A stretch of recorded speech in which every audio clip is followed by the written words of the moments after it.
پناہ مانگتا ہوں میں اللہ کی شیطان مردود سے۔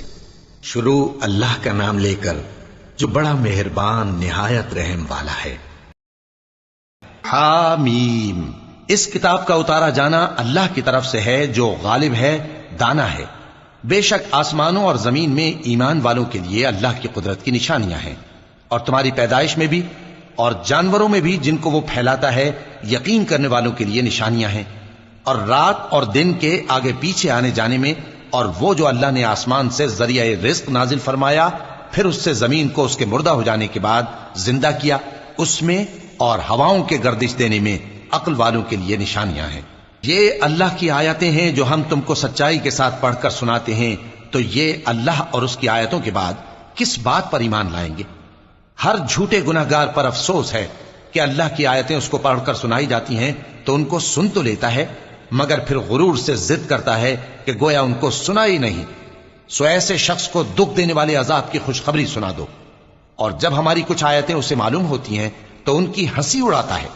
ایسے لوگوں کے لیے ذلیل کرنے والا عذاب ہے، ان کے پیچھے دوزخ ہے، اور جو بھی یہ کرتے رہے کچھ بھی ان کے کام نہ آئے گا، اور نہ وہی کام آئیں گے جن کو انہوں نے اللہ کے سوا معبود بنا رکھا تھا، اور ان کے لیے بڑا عذاب ہے۔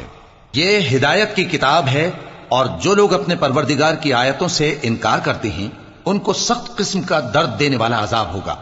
اللہ ہی تو ہے جس نے سمندر کو تمہارے قابو میں کر دیا تاکہ اس کے حکم سے اس میں کشتیاں چلیں، اور تاکہ تم اس کے فضل سے معاش تلاش کرو، اور تاکہ شکر کرو۔ اور جو کچھ آسمانوں میں ہے اور جو کچھ زمین میں ہے سب کو اسی نے اپنے حکم سے تمہارے کام میں لگا دیا۔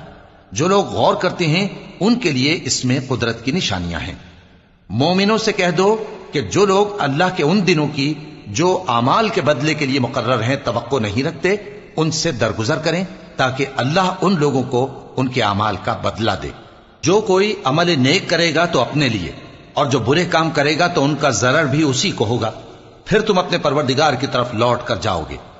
اور ہم نے بنی اسرائیل کو کتاب ہدایت اور حکومت اور نبوت بخشی اور پاکیزہ چیزیں عطا فرمائیں، اور اہل عالم پر ان کو فضیلت دی، اور ان کو دین کے بارے میں دلیلیں عطا کی، تو انہوں نے جو اختلاف کیا تو علم آ چکنے کے بعد آپس کی ضد سے کیا۔ بے شک تمہارا پروردگار قیامت کے دن ان میں ان باتوں کا جن میں وہ اختلاف کرتے تھے فیصلہ کر دے گا۔ پھر ہم نے تم کو دین کے کھلے رستے پر قائم کر دیا تو اسی رستے پر چلے چلو، اور نادانوں کی خواہشوں کے پیچھے نہ چلنا، یہ اللہ کے سامنے تمہارے کسی کام نہیں آئیں گے۔ اور ظالم لوگ آپس میں ایک دوسرے کے دوست ہوتے ہیں، اور اللہ پرہیزگاروں کا دوست ہے۔ یہ قرآن لوگوں کے لیے دانائی کی باتیں ہیں، اور جو یقین رکھتے ہیں ان کے لیے ہدایت اور رحمت ہے۔ جو لوگ برے کام کرتے ہیں کیا وہ یہ خیال کرتے ہیں کہ ہم ان کو ان لوگوں جیسا کر دیں گے جو ایمان لائے اور عمل نیک کرتے رہے اور ان کی زندگی اور موت یکساں ہوگی؟ یہ جو دعوے کرتے ہیں برے ہیں۔ اور اللہ نے آسمانوں اور زمین کو حکمت سے پیدا کیا ہے، اور تاکہ ہر شخص اپنے اعمال کا بدلہ پائے، اور لوگوں پر ظلم نہیں کیا جائے گا۔ بھلا تم نے اس شخص کو دیکھا جس نے اپنی خواہش کو اپنا معبود بنا رکھا ہے اور باوجود جاننے بوجھنے کے گمراہ ہو رہا ہے؟ تو اللہ نے بھی اس کو گمراہ رہنے دیا، اور اس کے کانوں اور دل پر مہر لگا دی، اور اس کی آنکھوں پر پردہ ڈال دیا۔ اب اللہ کے سوا اس کو کون راہ پر لا سکتا ہے؟ تو کیا تم لوگ نصیحت نہیں حاصل کرتے اور کہتے ہیں کہ ہماری زندگی تو صرف دنیا ہی کی ہے، کہ یہی مرتے اور جیتے ہیں، اور ہمیں زمانہ ہی ہلاک کر دیتا ہے؟ اور ان کو اس کا کچھ علم نہیں، محض قیاس آرائیاں کرتے ہیں۔ اور جب ان کے سامنے ہماری کھلی کھلی آیتیں پڑھی جاتی ہیں تو ان کی یہی حجت ہوتی ہے کہ اگر سچے ہو تو ہمارے باپ دادا کو زندہ کر لاؤ۔ کہہ دو کہ اللہ ہی تم کو جان بخشتا ہے، پھر وہی تم کو موت دیتا ہے، پھر تم کو قیامت کے روز جس کے آنے میں کچھ شک نہیں تم کو جمع کرے گا، لیکن بہت سے لوگ نہیں جانتے۔ اور آسمانوں اور زمین کی حکومت اللہ ہی کی ہے، اور جس روز قیامت برپا ہوگی اس روز اہل باطل خسارے میں پڑ جائیں گے۔ اور تم ہر ایک فرقے کو دیکھو گے کہ گھٹنوں کے بل بیٹھا ہوگا، اور ہر ایک جماعت اپنی کتاب اعمال کی طرف بلائی جائے گی۔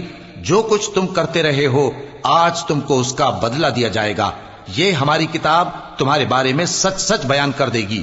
جو کچھ تم کیا کرتے تھے ہم لکھواتے جاتے تھے۔ اب جو لوگ ایمان لائے اور نیک کام کرتے رہے ان کا پروردگار انہیں اپنی رحمت کے باغ میں داخل کرے گا، یہی کھلی کامیابی ہے۔ اور جنہوں نے کفر کیا ان سے کہا جائے گا کہ بھلا ہماری آیتیں تم کو پڑھ کر سنائی نہیں جاتی تھیں؟ مگر تم نے تکبر کیا اور تم نافرمان لوگ تھے۔ اور جب کہا جاتا تھا کہ اللہ کا وعدہ سچا ہے اور قیامت میں کچھ شک نہیں، تو تم کہتے تھے ہم نہیں جانتے کہ قیامت کیا ہے، ہم اس کو محض خیالی سمجھتے ہیں اور ہمیں یقین نہیں آتا۔ اور ان کے اعمال کی برائیاں ان پر ظاہر ہو جائیں گی، اور جس عذاب کی وہ ہنسی اڑاتے تھے وہ ان کو آ گھیرے گا۔ اور کہا جائے گا کہ جس طرح تم نے اس دن کے آنے کو بھلا رکھا تھا، اسی طرح آج ہم تمہیں بھلا دیں گے، اور تمہارا ٹھکانہ دوزخ ہے اور کوئی تمہارا مددگار نہیں۔ یہ اس لیے کہ تم نے اللہ کی آیتوں کو مذاق بنا رکھا تھا اور دنیا کی زندگی نے تم کو دھوکے میں ڈال رکھا تھا، سو آج یہ لوگ نہ دوزخ سے نکالے جائیں گے اور نہ ان کی توبہ قبول کی جائے گی۔ پس اللہ ہی کے لیے ہر طرح کی تعریف ہے جو آسمانوں کا مالک ہے اور زمین کا بھی مالک اور تمام جہانوں کا پروردگار ہے، اور آسمانوں اور زمین میں اسی کے لیے بڑائی ہے، اور وہ غالب ہے، دانا ہے۔